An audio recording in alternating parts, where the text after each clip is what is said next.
Hello students, welcome to my channel online study with new style. আজ আমি আমার এই ভিডিওর মাধ্যমে তোমরা যারা এবছরে অর্থাৎ 2025 সালে একাদশ শ্রেণীর দ্বিতীয় সেমিস্টারে পঠন পাঠন করছো এবং সামনেই তোমাদের ক্লাস 11-এর সেকেন্ড সেমিস্টারের পরীক্ষা, তাদের জন্য তোমাদের যাদের পুষ্টিবিজ্ঞান বা নিউট্রিশন বিষয়টি আছে তাদের জন্য তোমাদের সম্পূর্ণ সিলেবাসের ওপর পুষ্টিবিজ্ঞান থেকে বাছাই করা গুরুত্বপূর্ণ 5 মার্কসের প্রশ্ন ও তার উত্তরের লাস্ট মিনিট সাজেশন নিয়ে উপস্থিত হয়েছি আমার এই চ্যানেলে, যে প্রশ্নোত্তরগুলি তোমাদের একাদশ শ্রেণী সেকেন্ড সেমিস্টার পুষ্টিবিজ্ঞান পরীক্ষার জন্য চূড়ান্ত গুরুত্বপূর্ণ। সুতরাং আজকের এই ভিডিওটি তোমরা প্রথম থেকে শেষ পর্যন্ত মনোযোগ সহকারে দেখো। Class 11 last minute suggestion second semester 2025। প্রথম প্রশ্ন দেখো কি আছে। ক্যালসিয়ামের উৎসগুলি লেখো। ক্যালসিয়ামের শোষণের ধাপগুলি লেখো। ক্যালসিয়াম শোষণ এবং ভিটামিন ডি কিভাবে পরস্পর সম্পর্কযুক্ত তা লেখো। উত্তর, ক্যালসিয়ামের উৎসগুলি হলো খোসা সমেত গোটা তিল, দুধ, গুঁড়ো দুধ, ছোট মাছ, চিজ, কারি পাতা, নোটে শাক ইত্যাদি। দেহে ক্যালসিয়াম শোষণ একটি জটিল প্রক্রিয়া যা বিভিন্ন ধাপে সম্পন্ন হয়। দেখো, প্রথম পয়েন্টে লিখবে খাদ্য গ্রহণ। ক্যালসিয়াম সমৃদ্ধ খাদ্য যেমন দুধ, তিল, দই, সবুজ পাতাযুক্ত শাকসবজি ও কিছু মাছ থেকে ক্যালসিয়াম গ্রহণ করা হয়। পরের পয়েন্টে লিখবে অন্তরে শোষণ। খাদ্যের ক্যালসিয়ামের 25% শোষিত হয়, আবার কিছু পরিমাণ ক্যালসিয়াম নিষ্ক্রিয় ব্যাপন পদ্ধতিতে নিম্ন ক্ষুদ্রান্তে শোষিত হয়। পরের পয়েন্টে লিখবে অন্ত থেকে রক্তে ক্যালসিয়ামের শোষণ। পোর্টাল রক্ত সংবহনতন্ত্রের মাধ্যমে ক্যালসিয়াম শোষিত হওয়ার পর তা রক্তে প্রবেশ করে ভিটামিন ডি ক্যালসিয়াম শোষণ বাড়ায়। এটি 1,25 ডাইহাইড্রক্সি কোলেক্যালসিফেরল রূপে সিএ শোষণে সাহায্য করে এবং ক্যালসিয়াম বন্ধনকারী প্রোটিনের উৎপাদন বাড়িয়ে অন্ত্রের দেয়াল থেকে রক্তে ক্যালসিয়াম শোষণ ত্বরান্বিত করে। পরের পয়েন্টে লিখবে ক্যালসিয়ামের সঞ্চয়। শোষিত ক্যালসিয়াম রক্তপ্রবাহের পর হাড়ে জমা হয়। অস্থির বৃদ্ধিতে calcium vitamin D calcitonin hormone সাহায্য করে। অস্থি প্রধানত ক্যালসিয়ামের সঞ্চয়স্থল।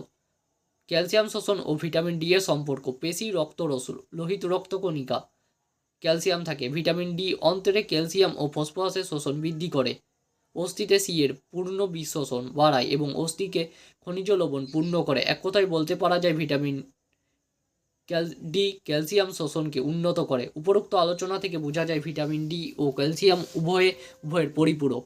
এরা সমন্বিতভাবে কাজ করলে দেহে ক্যালসিয়াম এবং ভিটামিন ডি উভয়ের প্রয়োজনীয় পরিমাণ বজায় থাকে এবং হাড় ও দাঁত শক্তিশালী থাকে। অস্টিওপোরোসিস এবং অস্টিওমেলাসিয়ার প্রকোপ কমে যায়। শিশুদের রিকেট হওয়ার প্রবণতা কমে। পরের প্রশ্ন এবং খুব গুরুত্বপূর্ণ একটি প্রশ্ন। গর্ভবতী নারী এবং প্রসূতি নারী ব্র্যাকেটে দুগ্ধ প্রদানকারী প্রতিদিন কী পরিমাণ লোহা প্রয়োজন। লোহার কাজগুলি লেখো। গর্ভবতী নারীর দৈনিক 27 মিলিগ্রাম এবং প্রসূতি নারী দৈনিক 23 মিলিগ্রাম লোহার প্রয়োজন। দুগ্ধ প্রদানকারী তাদের ক্ষেত্রে লোহার কাজ দেখে নাও। লোহিত রক্তকণিকা তৈরিতে সাহায্য করে। অস্থিমজ্জায় লোহিত রক্তকণিকার গড় আয়ু 120 দিন। লোহিত কণিকা বিনষ্ট হলে বা বিনষ্ট হলে নতুন রক্তকণিকা গঠিত হয়। হিমোগ্লোবিন তৈরিতে সাহায্য করে। পরের পয়েন্টে লিখবে কোষে কোষে শ্বাসবায়ু পরিবহনে সাহায্য করে। পরের পয়েন্টে লিখবে লোহা তামার সঙ্গে কোফ্যাক্টর হিসাবে বিপাকে অংশগ্রহণ করে। পরের প্রশ্ন এবং খুব গুরুত্বপূর্ণ একটি প্রশ্ন। মানবদেহে লোহা কিভাবে শোষিত হয় তা সংক্ষেপে আলোচনা করো। খুব গুরুত্বপূর্ণ একটি প্রশ্ন, দেখে নাও উত্তরটি। লোহার শোষণ। লোহা জাতীয় খাবার খুব অল্প পরিমাণ মানবদেহে ক্ষুদ্রান্তে শোষিত হয়। জলে অদ্রাব্য লোহার অজৈব যৌগ ফেরিক ফসফেট, ফেরিক ফাইটেট ও অক্সালেট এবং হিমোগ্লোবিনের জৈব যৌগের লোহা শোষিত হতে পারে না। পরের পয়েন্টে লিখবে খাদ্যে জৈব লোহার যৌগগুলি হাইড্রোক্লোরিক অ্যাসিডের সংস্পর্শে ফেরিক আয়ন মুক্ত করে এবং ভিটামিন ডি, সি, গ্লুটাথিয়ন প্রভৃতি পদার্থের প্রভাবে বিজয়িত হয়ে ফেরাস আয়নে পরিণত হয়। ফেরাস আয়ন পাকস্থলীর গ্রহণী ও মধ্য ক্ষুদ্রান্তে সক্রিয়ভাবে শোষিত হয়। খুব গুরুত্বপূর্ণ প্রশ্ন। পরের প্রশ্ন, মানবদেহে লোহা শোষণ কৌশলটি একটি প্রবাহ চিত্রের মাধ্যমে দেখাও। এর সঙ্গে যে প্রশ্নটি আছে হিমোসিডারোসিস কি, উত্তরটি দেখে নাও। এটি হলো সেই ছকটি।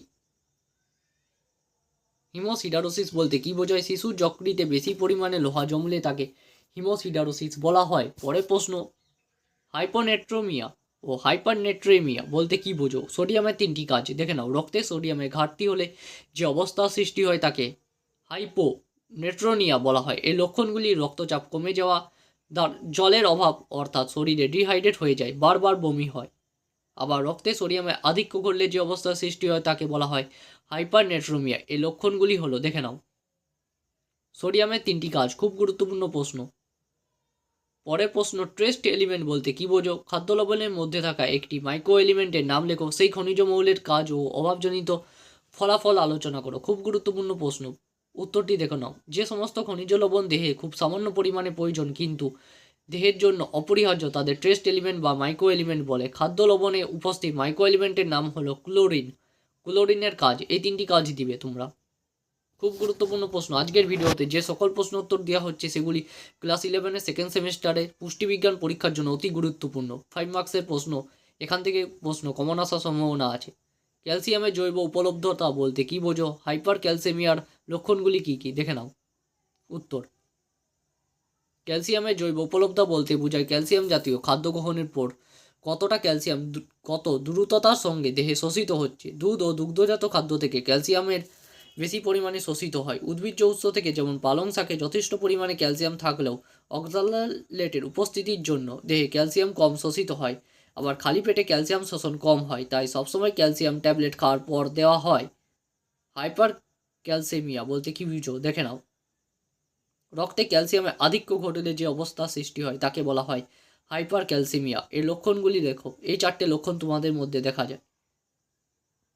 পরের প্রশ্ন, মানবদেহের তৃষ্ণা কেন্দ্রটি কোথায় অবস্থিত? জলের 4টি উল্লেখযোগ্য কাজগুলি লেখো।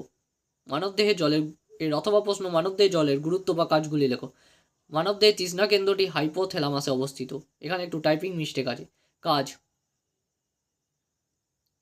প্রথম পয়েন্টে লিখবে কোষীয় উপাদান, পরের পয়েন্টে লিখবে তাপমাত্রা নিয়ন্ত্রণ, পরের পয়েন্টে লিখবে রেচনধর্মী কার্য, পরের পয়েন্টে লিখবে ইলেকট্রোলাইটের ভারসাম্য রক্ষা এবং শেষ পয়েন্টে লিখবে কোষ্ঠকাঠিন্য নিবারণ। আগের প্রশ্ন, মানবদেহের জলসাম্য নিয়ন্ত্রণ নিয়ে অন্তঃক্ষরা ও স্নায়ুতন্ত্রের প্রভাবগুলি আলোচনা করো। এর অথবা প্রশ্ন, মানবদেহে বা আমাদের দেহে জলসাম্য কিভাবে নিয়ন্ত্রিত হয় তা আলোচনা করো। খুব গুরুত্বপূর্ণ প্রশ্ন। উত্তর, প্রভাবগুলি হলো অন্তঃক্ষরা গ্রন্থির প্রভাব। এইভাবে তোমরা সুন্দর করে উত্তরটি গুছিয়ে লিখবে পরীক্ষাতে।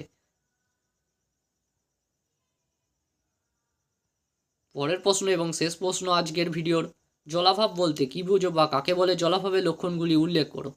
অথবা প্রশ্ন, শরীরে জলহীনতার প্রভাবজনিত 4টি লক্ষণ লেখো। জলাভাব বা ডিহাইড্রেশন, প্রশ্নটি ঘুরিয়ে আসতে পারে।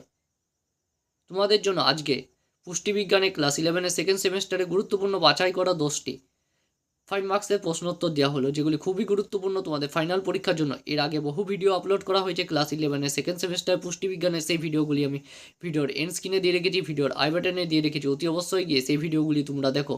আজকের ভিডিওটি তোমাদের যদি ভালো লেগে থাকে অতি অবশ্যই লাইক করো। চ্যানেলে নতুন হলে অবশ্যই চ্যানেলটিকে সাবস্ক্রাইব করে অল নোটিফিকেশন করে রাখো, কারণ ক্লাস 12-এ তোমাদের 3rd সেমিস্টার এবং 4th সেমিস্টারে আমি তোমাদের পুষ্টিবিজ্ঞানে সব রকমভাবে সাহায্য করব গুরুত্বপূর্ণ প্রশ্নোত্তর দিয়ে। সঙ্গে ফ্রি পিডিএফ থাকবে এবং পেইড পিডিএফও কিছু কিছু থাকবে। সেগুলি পাওয়ার জন্য অতি অবশ্যই আমার চ্যানেলের সাথে জুড়ে থাকো, চ্যানেলটিকে সাবস্ক্রাইব করে অল নোটিফিকেশন করে রাখো। আজ এতটাই, পরদিন দেখাবো অন্য একটি নতুন এরকমই ভিডিওতে।